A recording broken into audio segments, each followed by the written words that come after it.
பொறியியல் சேர்க்கை பொது பிரிவு கலந்தாய்வு இன்று தொடங்க இருக்கிறது. வருகிற 22ஆம் தேதி வரை கல்லூரிகள் பட்டியலை ஆன்லைனில் பதிவிடலாம் எனவும் தெரிவிக்கப்பட்டிருக்கிறது. 37,976 மாணவர்கள் முதல் சுற்று கலந்தாய்வில் பங்கேற்றிருப்பதாகவும் தெரிவிக்கப்பட்டிருக்கிறது. கூடுதல் விவரங்களை எமது செய்தியாளர் சங்கரன் வழங்கிட கேட்கலாம். சங்கரன், முழு விவரங்கள் என்ன பதிவு பண்ணுங்க.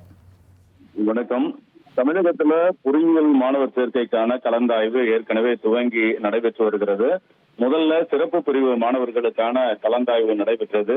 இந்த நிலையில அதிகமான மாணவர்கள் பங்கேற்கக்கூடிய பொது பிரிவு கலந்தாய்வு இன்று துவங்குகிறது.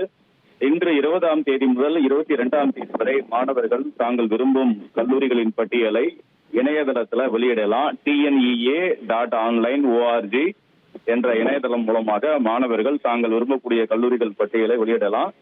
இந்த முதல் கட்ட பொதுப்பிரிவு கலந்தாய்வுல தரவரிசை மதிப்பெண் 200ல இருந்து 171 வரையில இடம்பெற்றிருக்கக்கூடிய 37,976 மாணவர்கள் பங்கேற்பதற்கு அனுமதி அளிக்கப்பட்டிருக்கிறது. அது மட்டும் இல்லாம அரசு பள்ளிகள்ல 6ல இருந்து 12ஆம் வகுப்பு வரை படித்த மாணவர்கள் அந்த 7.5 விழுக்காடு இடஒதுக்கீட்டின் கீழே அவர்களும் இந்த பொதுப்பிரிவு கலந்தாய்வுல கலந்துக்கலாம்.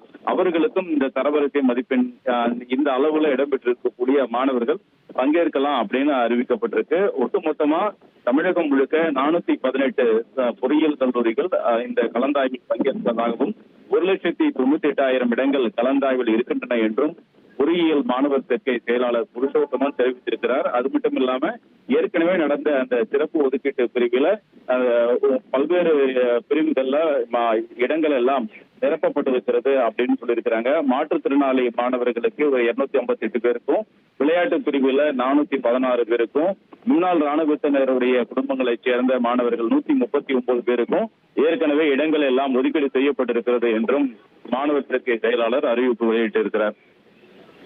விவரங்களுக்கு நன்றி சங்கரன். பொறியியல் சேர்க்கை பொது பிரிவு கலந்தாய்வு இன்று தொடங்கியிருக்கிறது. இன்று முதல் 22ஆம் தேதி வரை மாணவர்கள் கல்லூரிகள் பட்டியலை இணையதளத்தில் பதிவிடலாம் எனவும் தெரிவிக்கப்பட்டிருக்கிறது. அது தொடர்பான முக்கிய செய்தியை நாம் பார்த்தோம். இனி செல்லும் இடமெல்லாம் செய்தி. தந்தி டிவியின் வாட்ஸ்அப் சேனலை ஃபாலோ பண்ணினா செல்ல இருக்கும் இடமெல்லாம் செய்தி. இதோ QR கோட் இப்பவே ஸ்கேன் பண்ணுங்க, ஃபாலோ பண்ணுங்க.